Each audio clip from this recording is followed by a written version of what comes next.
এবং এইখানে একটা অজানা তথ্য আপনাদের বলি, আমেরিকার ধর্ম সম্মেলনের বৈঠক যখন গোপনে গোপনে সারা হলো, তখনকার দিনে তো টেলিফোনের ব্যাপার ছিল না, চিঠি দিয়ে নিমন্ত্রণ দিয়ে জানানো হতো। তখনকার দিনে প্রত্যেকটি ধর্মের মাটিতে, প্রত্যেকটি ধর্মে চিঠি দিয়ে জানিয়ে দেওয়া হয়েছে যে অমুক দিনে আমেরিকার চিকাগো ধর্ম সম্মেলন হবে, তোমরা আসবে, তোমাদের জ্ঞানের কথা বলবে, যার যুক্তির দ্বারা যে ধর্ম শ্রেষ্ঠ বলে প্রমাণ হবে তাকে পৃথিবীতে শ্রেষ্ঠ ধর্ম বলে গণ্য করা হবে। বাবা মন দিয়ে এই কথাগুলো একটু শুনবেন, কারণ অনেক কষ্টের ফলে কিন্তু আমরা হিন্দু বলে গর্ব হয় আমাদের। আজকে এই নদীর ধারে মাইক দিয়ে এত বড় প্যান্ডেল করে হরিনাম হচ্ছে, এটা কিন্তু ছেলে মানুষের ব্যাপার নয়। মাইক দিয়ে হরিনাম করা অনেক অনেক অনেক দূরের ব্যাপার। আপনি ঘরে বসে হরিনাম করবেন, এই সৌভাগ্য বাঙালিদের ছিল না। ঘরে বসে হরিনাম করবেন, এমন কিছু পাষণ্ড মানুষ আমাদের বাংলার মাটিতে ছিলেন, ঘরে বসে হরিনাম করতে গেলে ঘরের দরজা ভেঙে তাকে টেনে নিয়ে এসে তার জিহ্বা পর্যন্ত ছেদন করে দেওয়া হতো, যাতে জীবনে কোনোদিন হিন্দু ধর্মের ভগবানের কথা উচ্চারণ না করতে পারে। আর এহেন ধর্মের মানুষ হয়ে আজকে মাইক দিয়ে প্যান্ডেল করে রাত দিন ধরে কীর্তন দিয়ে হরিবোল হরিবোল করে চিৎকার করছে, এ কার জন্য হলো? এই ইতিহাসের খবর যদি না জানা যায়, তাহলে বাঙালি হয়ে অকৃতজ্ঞ বেঈমান ছাড়া আর কিচ্ছু বলা যেতে পারে না। তাই আমি বলতে চাই যে আমরা অকৃতজ্ঞ হতে চাই না, আমরা বেঈমান হতে চাই না। যাদের জন্য আমরা হিন্দু বলে অহংকার বোধ করি, তাদেরকে প্রতি পদে পদে মনে রাখতে হবে। শুনুন মায়েরা কথাগুলো, চিঠি দিয়ে প্রত্যেকটি ধর্মে নিমন্ত্রণ দেওয়া হয়েছে আমেরিকার ধর্ম সম্মেলনে যাবার জন্য, কিন্তু একটা ধর্মকে চিঠি তো দূরের কথা, কোনোভাবেই সংবাদ জানানো হয়নি, এড়িয়ে যাওয়া হলো, গোপনে গোপনে ধর্ম সম্মেলন হলো। সেটি কোন ধর্ম? সেটি হলো এই হিন্দু সনাতন ধর্ম। আরো একটা গভীর তত্ত্বের ঘটনা বলবো, শুনবেন, যেটা স্বামীজি নিয়ে যারা পড়াশোনা করেছে তারা জানে, বাকি সাধারণভাবে অনেকেই জানেন না। গোপনে গোপনে ধর্ম সম্মেলনের দিন ধার্য হয়ে গেল। এই গোপন কথাটা গোপন ভাবে চলে এলো নরেনের কাছে। নরেন যখন জানতে পারলো আমেরিকায় ধর্ম সম্মেলন হবে, কাউকে না বলে বুক ফাটা কান্না কাঁদতে কাঁদতে আছাড় খেয়ে পড়ল মা সারদা দেবীর চরণে। সারদা দেবীর চরণ দুটো জড়িয়ে ধরে কাঁদছে। সারদা দেবী হাত ধরে তুলে ধরে বুকে চেপে ধরেছে নরেনকে, বলে, নরেন, এতদিন তুই আমার সঙ্গে দেখা করিস, কিন্তু তোর চোখে তো এত জল আসে না। আজকে তোর কি মনে ব্যথা যে আমাকে প্রণাম করতে এসে তোর চোখের জলে আমার চরণ ভিজে যাচ্ছে? তখন নরেন বলেছিল, মা, তুমি বোধহয় জানো না, আমেরিকায় ধর্ম সম্মেলন হবে, বিশ্বের প্রত্যেকটি ধর্মের মানুষ যাবে, কিন্তু হিন্দু ধর্মকে কোনোভাবে সংবাদ দেওয়া হয়নি। তাই ও মা, আমি একটা কথা বলি, আপনি আমাকে দুটো জিনিস দিন। আপনি আমার মাথায় হাত দিয়ে আশীর্বাদ করুন, আর আপনি আমাকে অনুমতি দেন আমি যেন বাংলা ছেড়ে আমেরিকায় গিয়ে ধর্ম সম্মেলনে দাঁড়িয়ে হিন্দু ধর্মের হয়ে দুটো কথা বলতে পারি। তখন সারদা দেবী বুকের মধ্যে নরেনের মাথাটাকে জড়িয়ে ধরে বলেছিল, নরেন, এই ছোট্ট অল্প বয়সে আমেরিকার বুকে যাবার তোর এখনো সাহস হয়নি। কিন্তু নরেন বলেছিল, মা, তোমার আশীর্বাদ আর তোমার অনুমতি থাকলে বিশ্বের কোনো শক্তি আমাকে বাধা দিতে পারবে না। তুমি আমাকে আশীর্বাদ করো আর অনুমতি দাও। মা সারদা দেবী আশীর্বাদ করে দিল, অনুমতি দিয়ে দিল।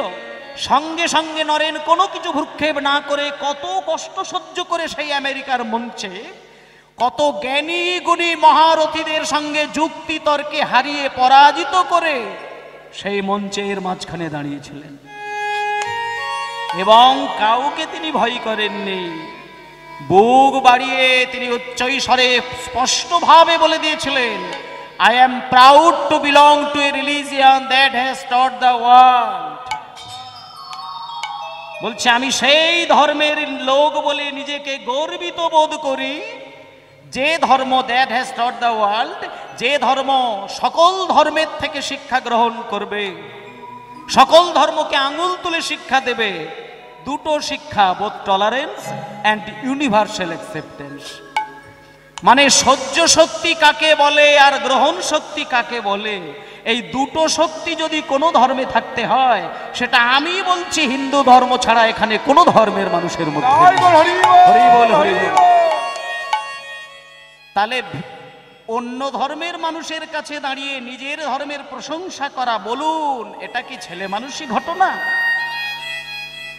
সহ্য শক্তি গ্রহণ শক্তি দুটো শক্তি হিন্দু ধর্ম ছাড়া কোনো ধর্মে নেই, এটা একমাত্র নরেন প্রথম বলেছিলেন সেই জায়গায়।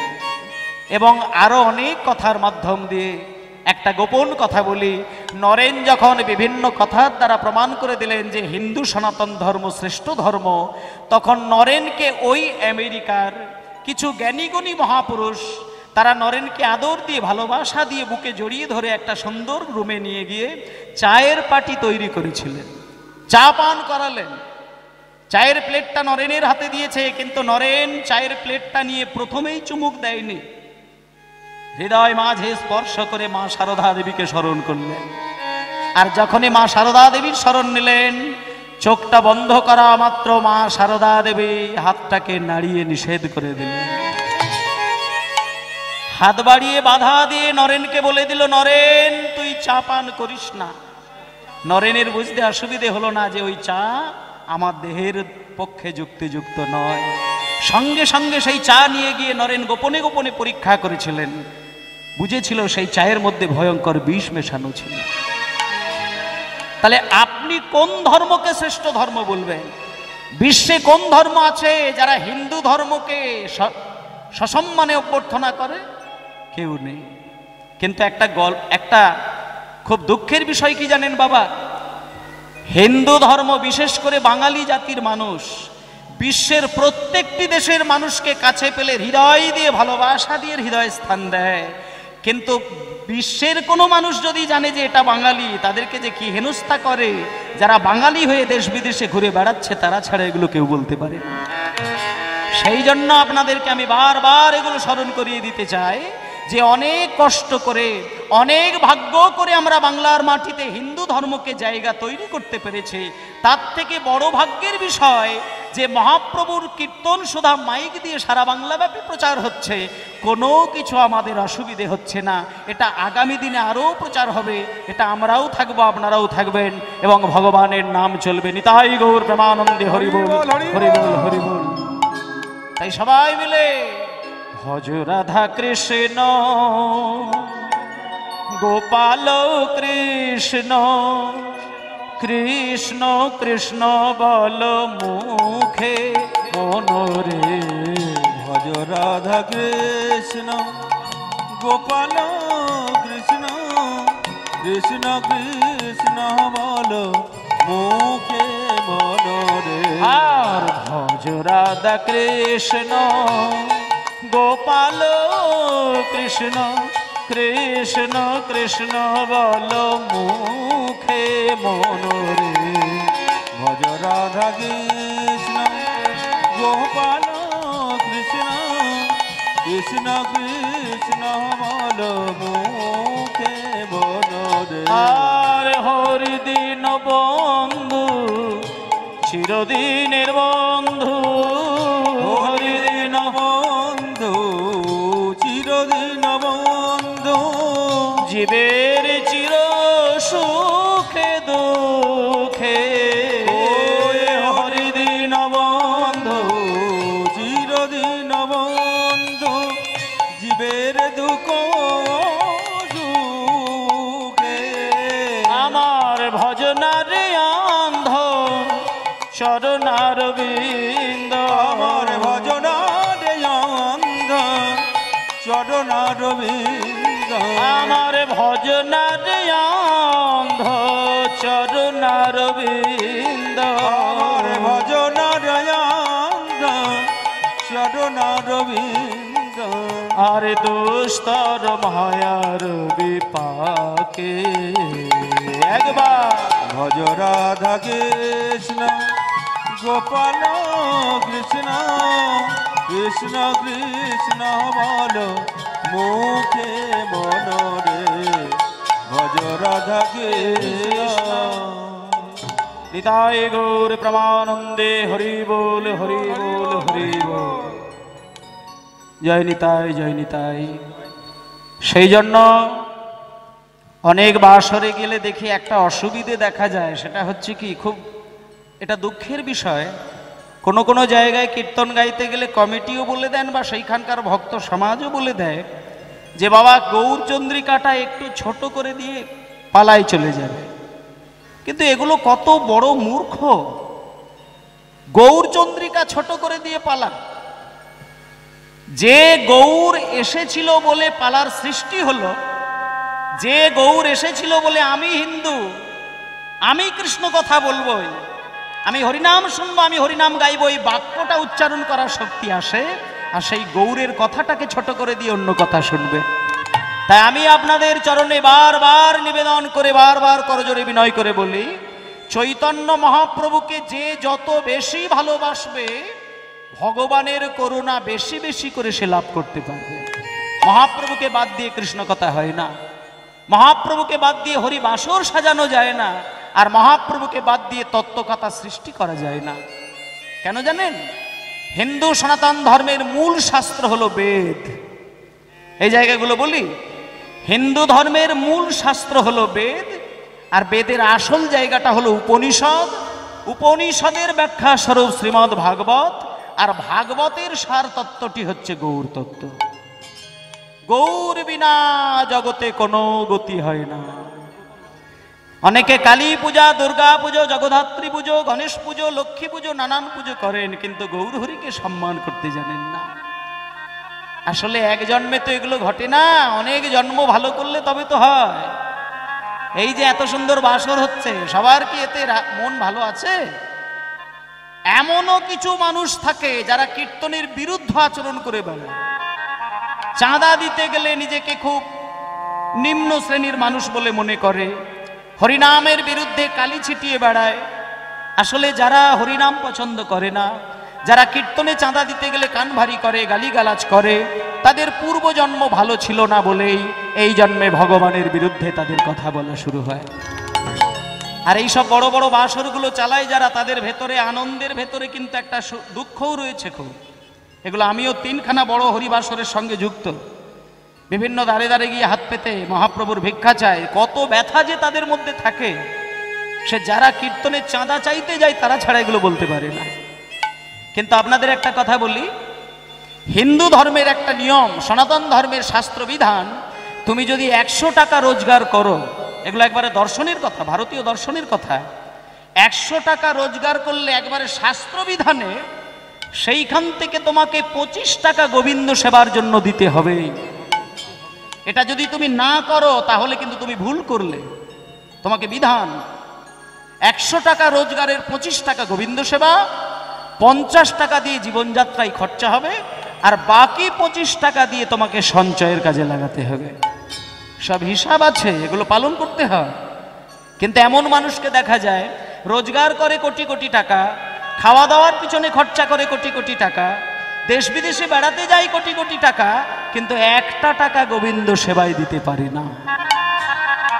এবং এগুলো পারে না বলেই মহাপ্রভু কায়দা করে একটা জিনিস তৈরি করলেন, যে যদি এত সুন্দর গান বাজনা, তাল, ছন্দ, লয়, তত্ত্ব, তথ্য, ভাষা সবকিছু মিলিয়ে মিশিয়ে যদি লীলা কীর্তনের বাসর সাজানো যায়, তাহলে সেই বাসরে খরচা স্বরূপ যদি দেশ থেকে বিভিন্ন অংশে টাকা এসে এখানে জমা পড়ে, যারা গোবিন্দকে সেবা দিতে ভুলে যায় তাদের রোজগারের সামান্য টাকাও যদি হরিবাসরের কাজে লাগে, জানতে হবে তার রোজগারের কিছু টাকা কিন্তু আপনার দ্বারা না হলেও অন্যান্য কোনো ভক্তের দ্বারা গোবিন্দ সেবা।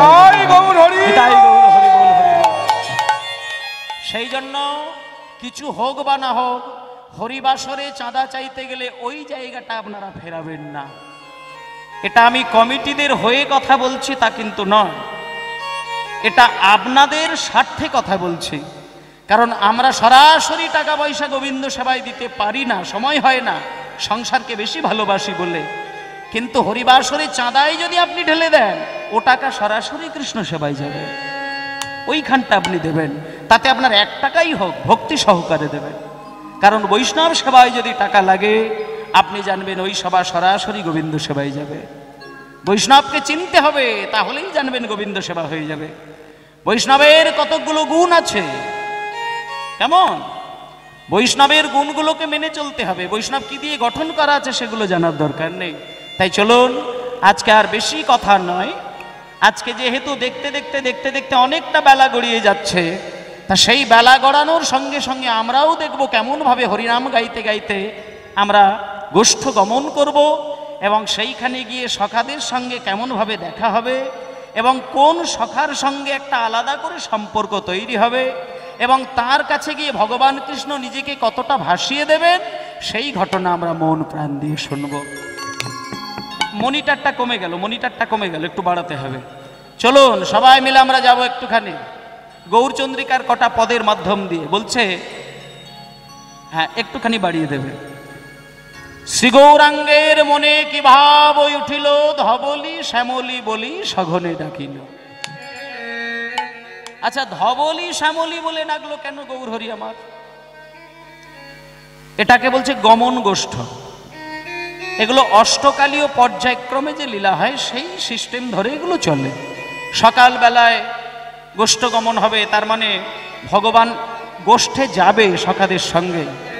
তারপরে দুপুর হয়ে গেল, সেইখানে সূর্য পূজা হবে। সূর্য পূজা পালাটা কেন হয় আসতে একটুখানি আমি আলোচনাটা সংক্ষেপে করে দিই, তাহলে আপনাদের ভক্তিটা ওই জায়গাটা একটু বাঁধবে ভালো। এখন অষ্টকালীয় লীলা পর্যায়গুলো হচ্ছে, এখানে মূল দৃষ্টান্তটা কি আছে একটু বলি। সকালবেলায় কৃষ্ণ গোষ্ঠে গেল সখাদের সঙ্গে, সেই জন্য সেটা গমন গোষ্ঠ হলো। আর সকালবেলায় গোষ্ঠে গিয়েছেন এ খবরটা রাধারানী কানে গেছে। আর রাধারানী যদি শাশুড়ি ননদীকে বলে যে আমি কৃষ্ণ দর্শনে যাব দুপুরবেলায়, দুপুরবেলা সবাই বাড়িতে থাকবে, চাষিবাসীরা বাড়ি চলে আসবে, মাঠ ফাঁকা হয়ে যাবে, শুধু গরু বাছুর থাকবে আর কৃষ্ণ একা থাকবে। এই সময় যদি রাধারানী মাঠে গিয়ে কৃষ্ণ দর্শন করে, তাতে সেইখানে মধুর প্রেমটা নীরবে হবে। এই স্বার্থে দুপুরবেলা সূর্য পূজার ছলনা করে রাধারানী সূর্য পূজার ছলে গোবিন্দ দর্শন করেছিলেন। এবার একটা কথা, রাধারানী সূর্য পূজার ছল করে এলেন কেন? এই রাধারানী সূর্য পূজার ছল করার কারণ, এই সূর্য পূজাটা রাধারানীর বাবার বাড়ির একটা প্রথা ছিল। রাধারানীর বাবার নাম কি? বিশ্বভানু রাজা। তা বিশ্বভানু রাজার বাড়িতেই একটা চল ছিল সূর্য পুজো করা। তা সেই জন্য শাশুড়ি ননদীকে বলছে রাধারানী, মাগো আমার বাবা আমাকে বলে দিয়েছিলেন যে সংসারে যদি সুখের কথা ভাবতে হয়, স্বামীর কল্যাণের কথা যদি ভাবতে হয়, তাহলে প্রত্যেক দিন দুপুরবেলা সূর্য পুজোটা একটু করবি। সূর্য যদি তোর উপরে কৃপা করে, সংসার দেখবি সূর্যের মতো ঝলমল করবে, সংসার কোনোদিন অন্ধকার হবে না। দুপুরবেলার যেমন একবারে চকচকে আলো, সংসার আলোই আলোকিত হয়ে যাবে। এবার ওই স্বামীর কল্যাণের স্বার্থে আমি সূর্য পূজা করব, এটি যখন কারোর মাকে বলবে, তার সাথে সবাই বিশ্বাস করবে যে আপনার ছেলের কল্যাণের জন্য আমি সূর্য পূজা করবো, আপনি অনুমতি দিন। সে দেখছে বৌমা আমার ছেলেকে ভালোবাসে, ঠিক আছে বৌমা তুমি সূর্য পূজায় যাও। এই বলে রাধারানী ঘর থেকে বেরোলেন।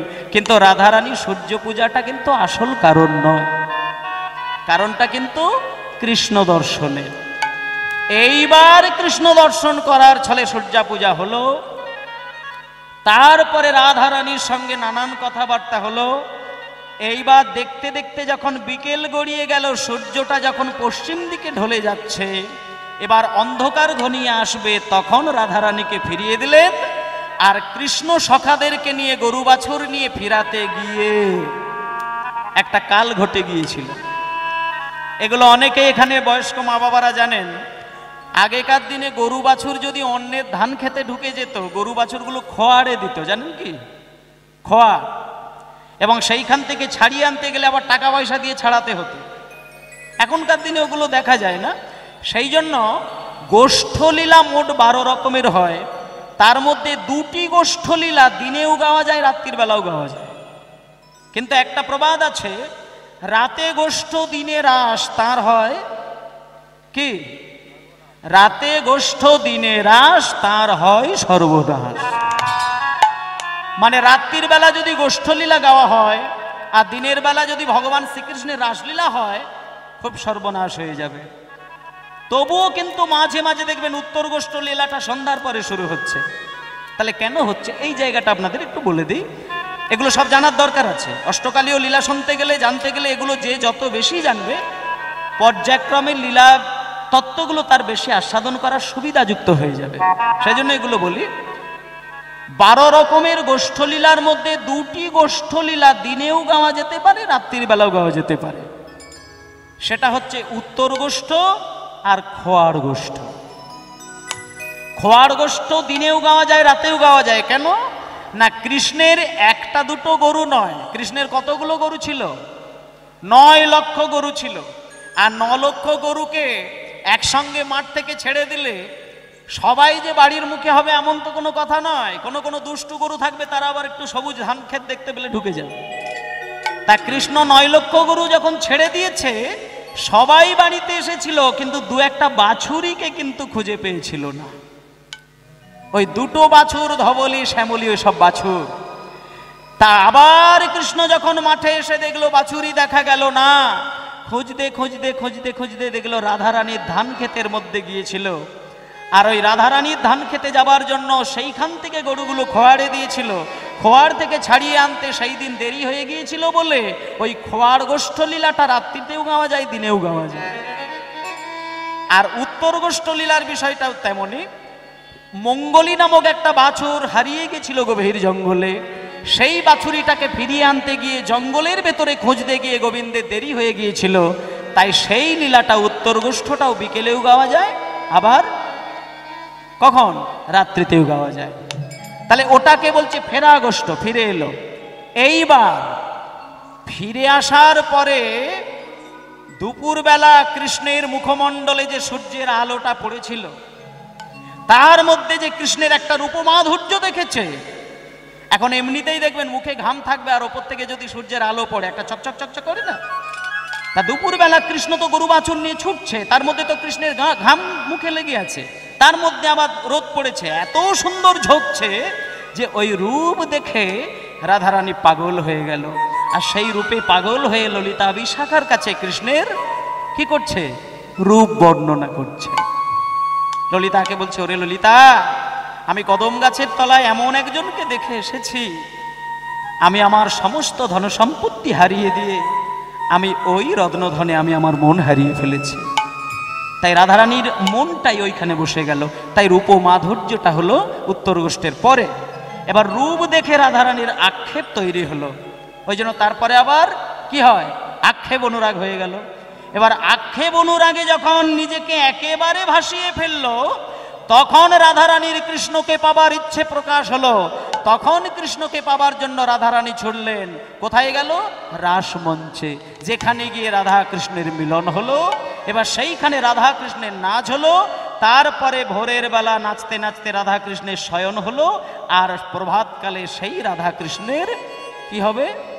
জাগরণ লীলা হবে, যেটা কুঞ্জ বিলাস গান বলা হয়। তাহলে এই যে পর্যায়ক্রমে লীলা কীর্তন আজকে এখানে হচ্ছে, তবে একেবারে সঠিকভাবে মনে হয় পর্যায়ক্রমে লীলা আজকে হবে না। কিছুটা টাচ করবে, তারপরে যে যার মতন করে সে তার করবে। তবে ভক্তিটাকে হারিয়ে দিয়ে নয়, তত্ত্ব, তথ্য, দৃষ্টান্ত, সিদ্ধান্ত এগুলোকে নষ্ট করে হবে না। তাই জন্য এখানে গৌরচন্দ্রিকার মাধ্যমে গমন গোষ্ঠীর ভাব লক্ষ্য করে বৃন্দাবন লীলায় গিয়ে ভগবান কৃষ্ণ সুদামার সঙ্গে কেমনভাবে তার মিলন হলো সেই দৃশ্য আমরা লক্ষ্য করব। সবাই মিলে বলো নিতাই গৌর প্রমানন্দে হরি বল।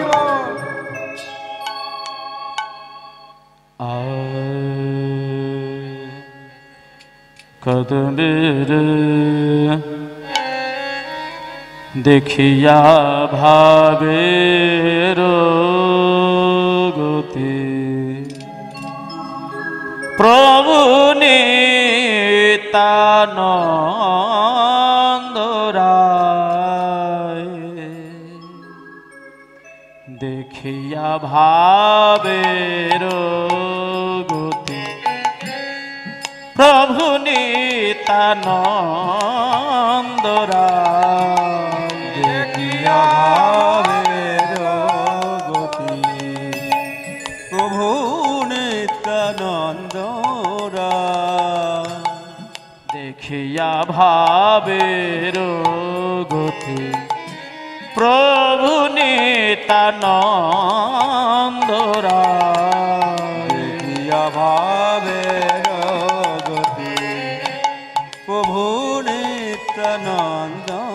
মোরা সিঙ্গার শব্দ করি বাদন বাজায় সিনার সবেদ করে বাদন বাজা